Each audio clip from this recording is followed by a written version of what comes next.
जय श्री कृष्णा। आप सभी को चातुर्मास के 14वें दिन की ढेरों शुभकामनाएं। प्रिय भक्तों, आज चातुर्मास को आरंभ हुए 14 दिन हो गए हैं। आज 14वां दिन है और आज हम सुनेंगे चातुर्मास महात्म्य में आज का अध्याय 14वें दिन की कथा। कल हमने वर्णन सुना कि किस प्रकार से भगवान श्री हरि विष्णु का स्वयंवर हुआ, उनका विवाह उत्सव मनाया गया। क्योंकि जब समुद्र मंथन हुआ, वहाँ से अनेक महत्वपूर्ण रत्न निकले। उन्हीं में से माँ लक्ष्मी का भी समुद्र से प्रादुर्भाव हुआ, जिसे समुद्रदेव, जो माँ लक्ष्मी के पिता कहे गए हैं, उन्होंने भगवान श्री हरि को समर्पित किया। समुद्र मंथन के बाद जब देवताओं को अमृत मिला, भगवान नारायण की कृपा से उन्होंने अमृत पान किया, सभी राक्षसों को परास्त किया और पुनः अपने स्वर्ग को प्राप्त किया। इस प्रकार जश्न मनाते हुए सभी ने खुशी के साथ भगवान नारायण के विवाह उत्सव का भी जश्न मनाया। और भगवान नारायण का विवाह उत्सव बड़े ही सौहार्दपूर्ण और बड़े ही उल्लास के साथ संपन्न हुआ। विधि विधान से नारायण के विवाह का उत्सव मनाया गया। विवाह में धर्म ने और उनकी पत्नी ने भगवान नारायण के माता पिता के रूप में कार्यभार निभाया।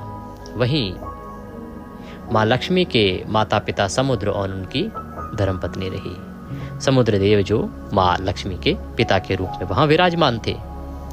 कुछ देवताओं ने कन्या पक्ष का साथ मिलकर कार्य किया, कुछ देवताओं ने भगवान नारायण के। इंद्र आदि सभी देवता कन्या पक्ष में थे। उन्होंने सभी मेहमानों का उसी प्रकार स्वागत सत्कार किया जैसे कि आज के समय कन्या पक्ष स्वागत सत्कार करता है वर पक्ष का। और जो वर पक्ष में थे भगवान शंकर, कार्तिकेय, गणेश जी और अन्य देवगण तथा गरुड़ जी आदि, उन सभी का वर पक्ष के तौर पर स्वागत किया गया। ब्रह्मा जी जो हैं वो दोनों तरफ से थे। ब्रह्मा जी तथा कुछ प्रमुख ऋषि जो वेद पाठी थे और जो शादी पढ़वाने के लिए आए थे, जिनका कार्य था शादी करवाना, तो वो दोनों पक्ष से थे। इस प्रकार से बड़े धूमधाम से भगवान का यह विवाह उत्सव हुआ। विवाह उत्सव होने के बाद भिन्न भिन्न देवताओं ने माता लक्ष्मी को, भगवान विष्णु को भिन्न भिन्न उपहार भेंट किए। माँ लक्ष्मी के प्रति अनेकों उपहार भेंट किए गए और इस प्रकार यह विवाह उत्सव संपूर्ण हुआ। विवाह उत्सव के बाद अब सभी देवगण भगवान लक्ष्मी नारायण का स्तवन कर रहे हैं, स्तुति गान कर रहे हैं, उनसे स्तुति कर रहे हैं, प्रार्थना कर रहे हैं। तो आइए अब हम सुनेंगे आज का अध्याय 14वें दिन की कथा। ये क्या होता है, किस प्रकार से भगवान का स्तवन होता है और भगवान के विवाह उत्सव के बाद आगे वृतांत किस ओर बढ़ता है, क्या क्या घटना चक्र आगे घटित होते हैं। कथा आरंभ करें उससे पहले आपसे निवेदन है कि भगवान की कथा का यह वीडियो है तो कृपया वीडियो को एक बार लाइक अवश्य कर दीजिएगा। मेरे प्रभु की कृपा प्राप्त करने के लिए कमेंट बॉक्स में अवश्य लिखिएगा जय श्री हरि या ओम नमः भगवते वासुदेवाय। भगवान वासुदेव अवश्य कृपा करेंगे, जितना लिखेंगे उतना प्राप्त करेंगे। आप देख रहे हैं देवभूमि ज्योतिष संस्थान का प्रतिष्ठित यूट्यूब चैनल देवभूमि धार्मिक। हम यहाँ पर सभी व्रत और त्योहारों की सही शास्त्रीय जानकारी प्रदान करते हैं। ज्योतिष शास्त्र और पंचांग के आधार पर आपको बताते हैं कि कौन सी तिथि कब है, मुहूर्त कब है, कैसे व्रत करना चाहिए, पूजन करना चाहिए और किन नियमों का पालन करना चाहिए।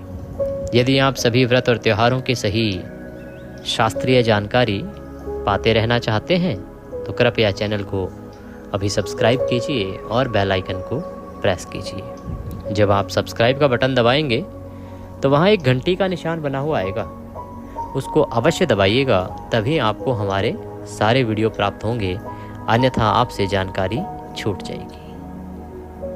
आइए प्रिय भक्तों, आरंभ करते हैं श्री चातुर्मास महात्म्य में 14वां अध्याय।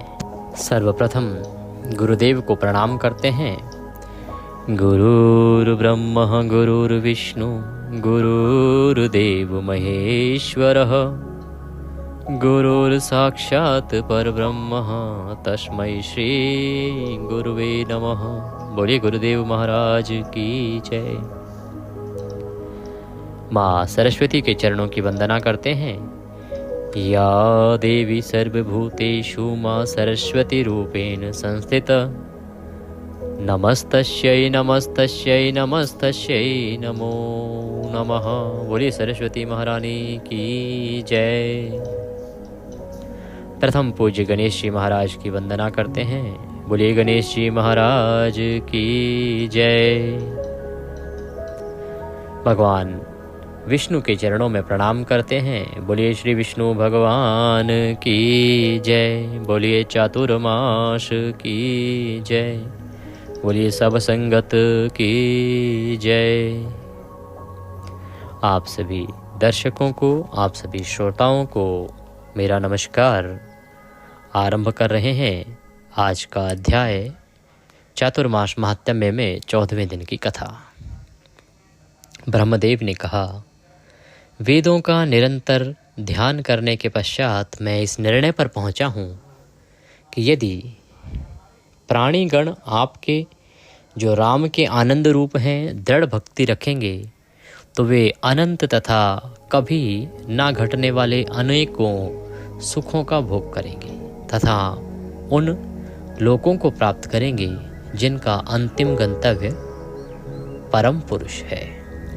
ब्रह्मदेव कहते हैं कि हे नारायण, मैंने जो वेद पढ़े हैं और जो ध्यान किया है तो मेरा अनुभव यह बताता है कि यदि कोई भी प्राणी, कोई भी जीव मात्र, न केवल मनुष्य वरन कोई भी जीव मात्र यदि आपकी शरण ले लेता है, आपके निमित्त पूजन करता है, आपके निमित्त अर्चन करता है, आपके निमित्त व्रत आदि करता है, कथा श्रवण आदि करता है और अपने आप को आपके चरणों में समर्पित कर देता है, तो वो मनुष्य इस पृथ्वी पर कभी सुखों से दूर नहीं हो सकता और दुख उसके पास नहीं आ सकते।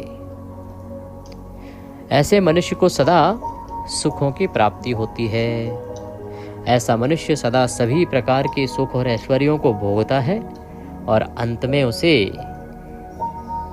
भगवान नारायण का परम धाम प्राप्त हो जाता है,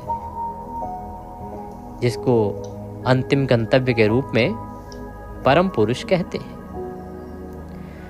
यह ना जानते हुए भी वे हम देवताओं को नाना प्रकार की तपस्याओं और पूजाओं से प्रसन्न करते हैं, यद्यपि हम स्वयं राजस और तामस गुणों से युक्त हैं, इसलिए वे मूर्ख कहलाते हैं।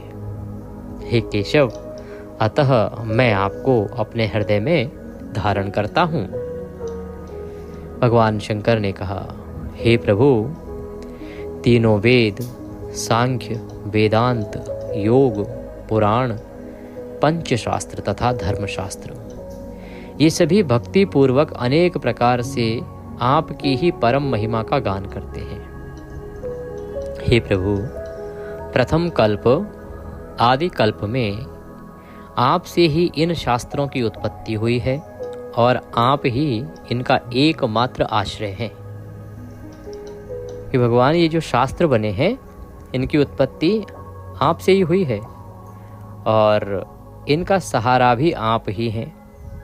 ये आप ही के ऐश्वर्य पे यहाँ पर हैं। मैं आपकी शरण में आता हूँ और आपकी पूजा करता हूँ। आप आदि देव हैं जिनके चरण कमलों की सेवा राम करते हैं, जो शास्त्रों की उत्पत्ति के स्रोत हैं। धर्मदेव उनकी स्तुति करते हुए कहते हैं, धर्म ने कहा कि आपका वर्णन संसार के बंधनों से मुक्ति देने वाला है।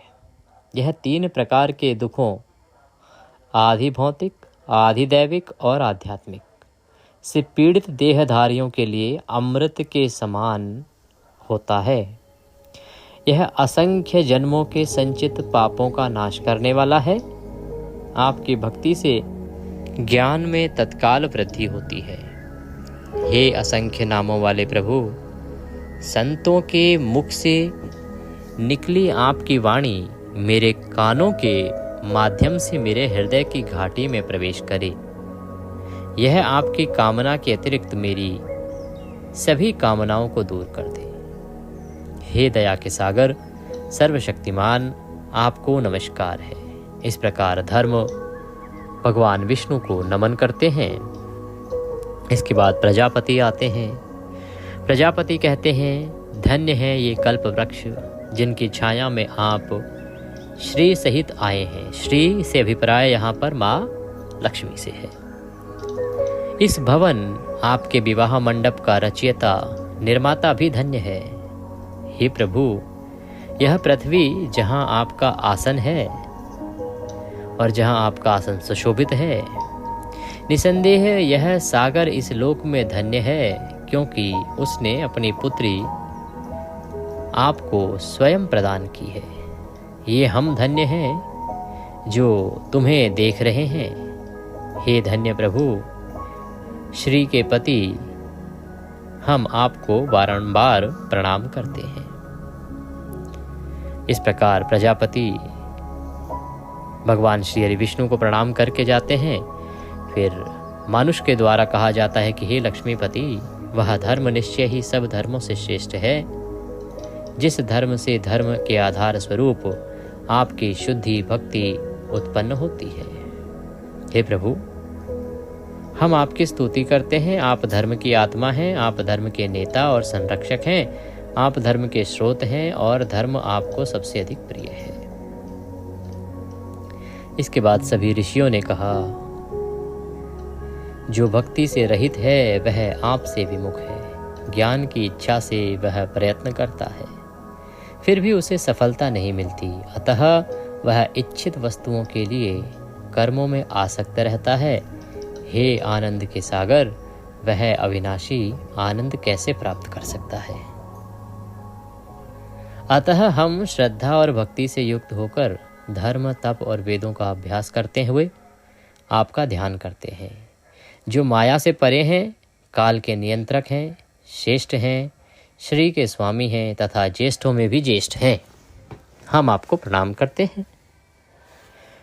देवराज इंद्र ने कहा कि हे प्रभु, दुर्वासा के प्रति हमारी अपमानजनक व्यवहार के कारण हम अत्यंत दुखी हो गए। आपके अतिरिक्त ब्रह्मा, रुद्र आदि कोई भी देवता हमारी रक्षा करने में समर्थ नहीं थे। समस्त धन संपत्ति से रहित और अन्न के अभाव में हम पृथ्वी पर दरिद्रों के समान स्थिति में आ गए थे।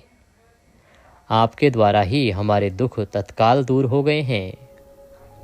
हे श्री हरि, आपको नमस्कार है। इस प्रकार देवराज इंद्र भगवान का आभार जताते हुए नमस्कार करते हैं, क्योंकि देवराज इंद्र और सभी देवताओं को उस स्थान से भगवान श्री हरि विष्णु ने उठाया जहां वो पृथ्वी पर दर दर की ठोकरें खाने को मजबूर थे, क्योंकि अमृत तब तक पान किया नहीं था और राक्षस जो हैं वो बहुत शक्तिशाली थे। उन्होंने अनेकों तपस्याएं करके अनेकों वर प्राप्त किए थे।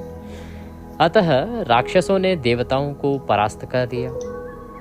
न केवल स्वर्ग से भगा दिया, वरन जो भी पाठ पूजा के अधिकार थे वो सब भी छीन लिए। इस प्रकार सभी देवगण पृथ्वी पर दर दर की ठोकरें खाने लगे, गुफाओं में रहने पर मजबूर हो गए।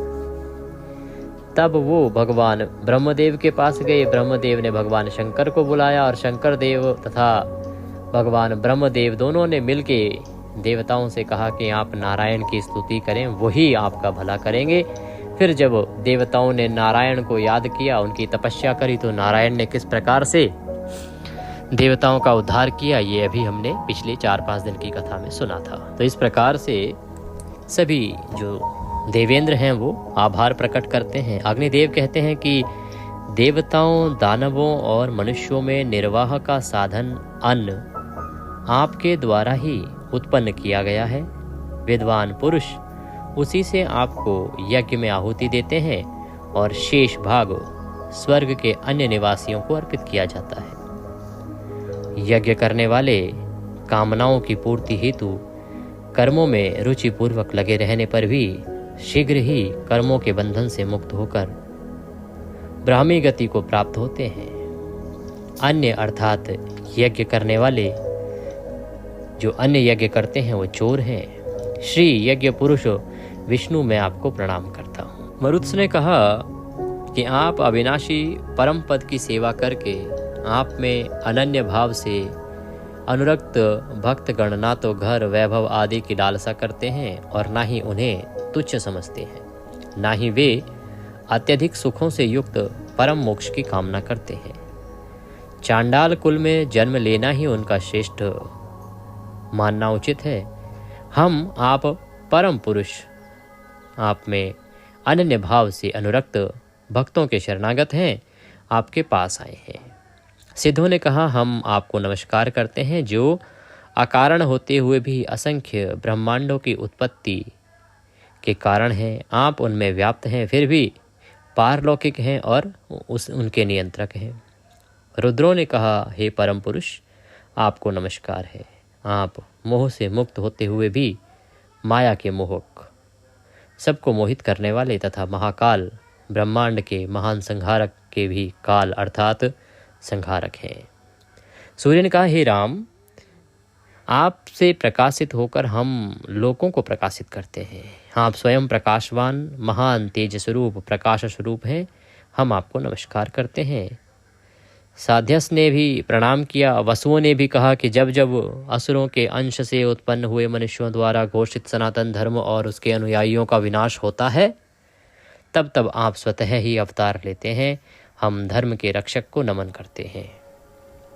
गंधर्वों ने भी प्रणाम किया, चारण ने भी प्रणाम किया, सागर ने भी प्रणाम किया। विष्णु के सेवक रहे हैं प्रसाद, उन्होंने भी प्रणाम किया। और मूर्ति जो नारायण की माता हैं, वे कहती हैं कि हे गोलोक के स्वामी, मैं सदैव अपने हृदय में आपकी पूजा करती हूँ। आप जिनकी संगति से स्त्रियां, शूद्र, असुर, पक्षी, नीच जाति के पशु तथा दुष्ट आत्मा प्राणी भी उच्च पद प्राप्त करते हैं, जिनकी प्रशंसा महान पुरुष भी करते हैं और जिनके द्वारा देवताओं के स्वामी भी तुरंत पूजा से रहित पूजा के योग्य हो जाते हैं, मैं आपको प्रणाम करती हूँ। देवी सावित्री ने भी प्रणाम किया। वो कहती हैं कि सृष्टि के निर्माण के समय आपने अपनी दृष्टि से प्रकृति और पुरुष की रचना की और उनके द्वारा महत से प्रारंभ होने वाले इन तत्वों, प्राथमिक पदार्थों, सिद्धांतों की रचना की। आपने अनेक विराज उत्पन्न किए। हे प्रभु, आपने वैराज अर्थात ब्रह्मा रूप में जगत की रचना का दायित्व ग्रहण करके देवताओं, असुरों, मनुष्यों, सर्पों, चर और अचर प्राणियों की रचना की। हे आदि सृष्टिकर्ता, मैं आपकी शरण में आता हूँ। दुर्गा ने कहा, हे सर्वव्यापी प्रभु, इस संसार में जो लोग अत्यधिक प्रेम और भक्ति के साथ अपने हृदय में आपका ध्यान करते हैं, वे ब्रह्मा के सुख या स्वर्ग के सुख या पृथ्वी के एकमात्र स्वामी होने की इच्छा नहीं रखते। आपके द्वारा बलपूर्वक प्रदान किए गए इस अतुलनीय आनंद को प्राप्त करके वे शक्तिशाली पुरुष इसे क्षण भर के लिए भी नहीं छोड़ते। मैं ऐसे सात्वदेव को नमस्कार करती हूँ। देवताओं की जो पत्नियां हैं, उन्होंने कहा, इस पृथ्वी पर देह धारण करने वाले आपके जन्म का फल शुभ है। आपके कर्म अद्भुत हैं और संसार को पवित्र करने वाले हैं। चूंकि आप निर्गुण ब्रह्म हैं, इसलिए आपसे संबंधित सभी वस्तुएं निर्गुण हैं। आपकी शरण में आने से तामस, राजस और सत्वगुण से युक्त मनुष्य भी निर्गुण हो जाते हैं। अतः हम निर्गुण आपकी पूजा करते हैं।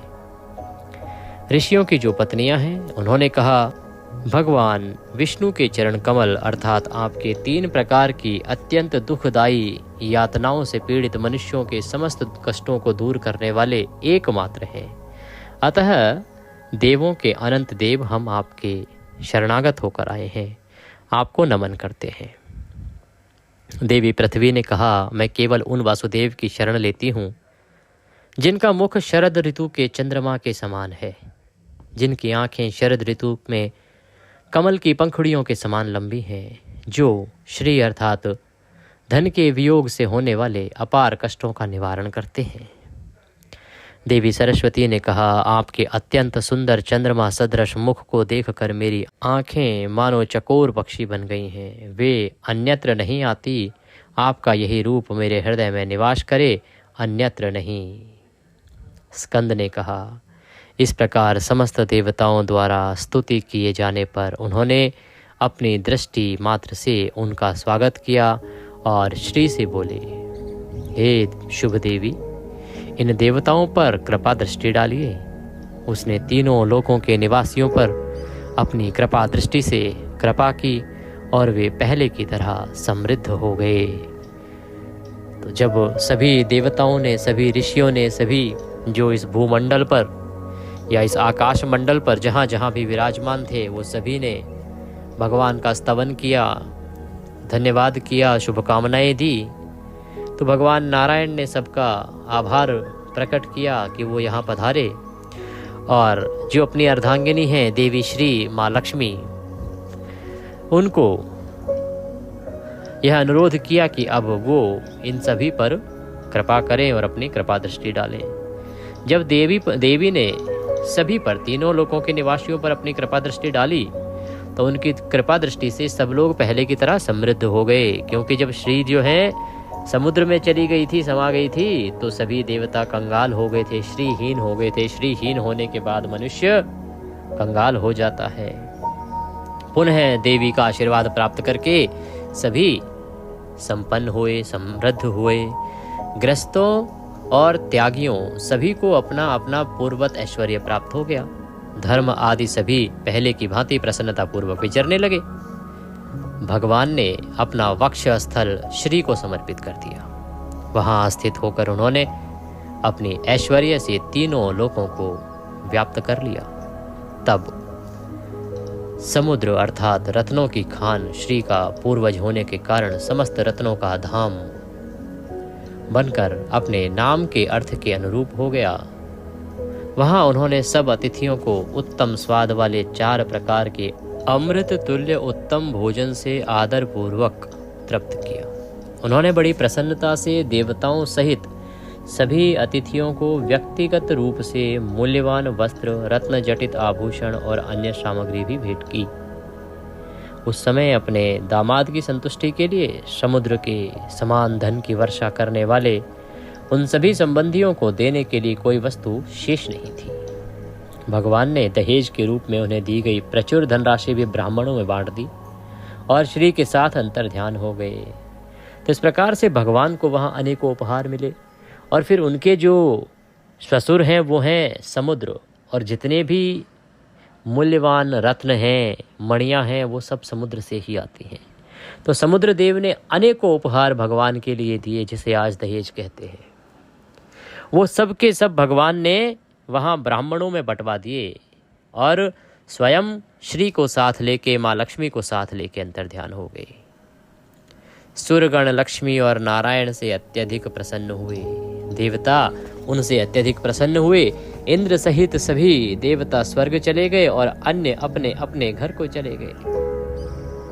अपनी अपनी शक्तियों को पुनः प्राप्त कर वे सभी कमलापति की कृपा से सुखी हो गए। भगवान की आज्ञा से गरुड़ ने पुनः मंदर पर्वत को उसके स्थान पर ले जाकर खेल खेल में उसे वहीं स्थापित कर दिया। मंदार पर्वत क्या था कि जब समुद्र मंथन करना था तो मंदार पर्वत को समुद्र मंथन के लिए लेके जाया गया। अब क्योंकि उस समय ना देवताओं से वह उठा ना ही राक्षसों से वह उठा, तब भगवान ने गरुड़ देव को बोला तो गरुड़ देव ही उसको उठा के लेके गए थे।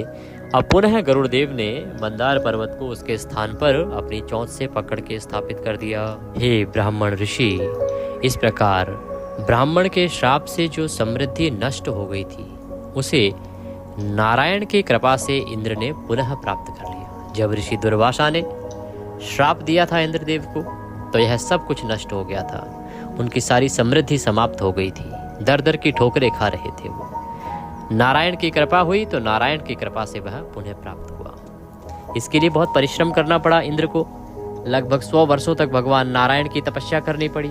अनेकों कष्ट भी भोगने पड़े। उससे पहले पृथ्वी पर दर दर की ठोकरें खानी पड़ी। तब 2500 वर्ष तक समुद्र मंथन करना पड़ा और उसके बाद उन्हें पुनः यह सब प्राप्त हुआ।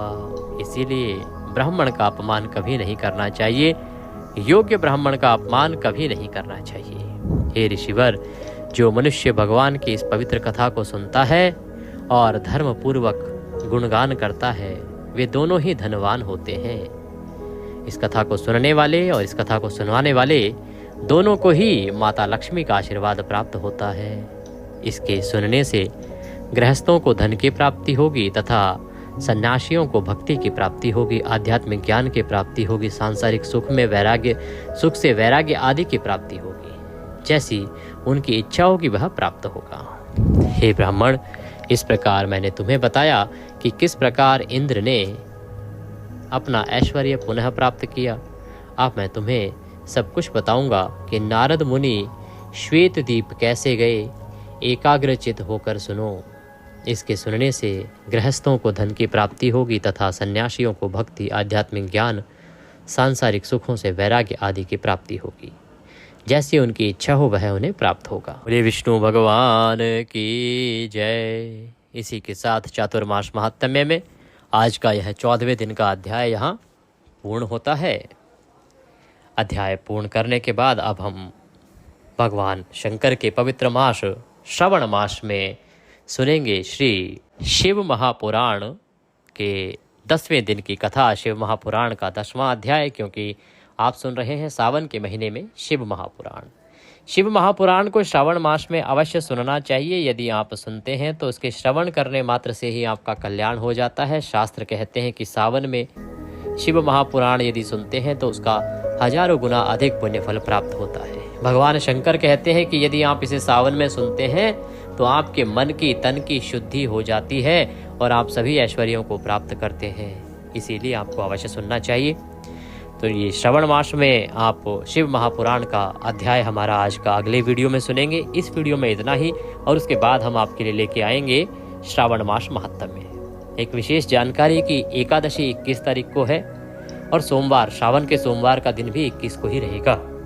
तो ध्यान दीजिएगा, श्रावण के सोमवार और एकादशी का पूजन एक साथ कैसे हो, इसके लिए हमने वीडियो आपके लिए बना के डाल दिया है कि सावन का सोमवार भी आप कर पाएँ और एकादशी भी, क्योंकि दोनों का पारण अलग होता है। तो कैसे व्रत खोलना है उसकी विधि जान लीजिएगा।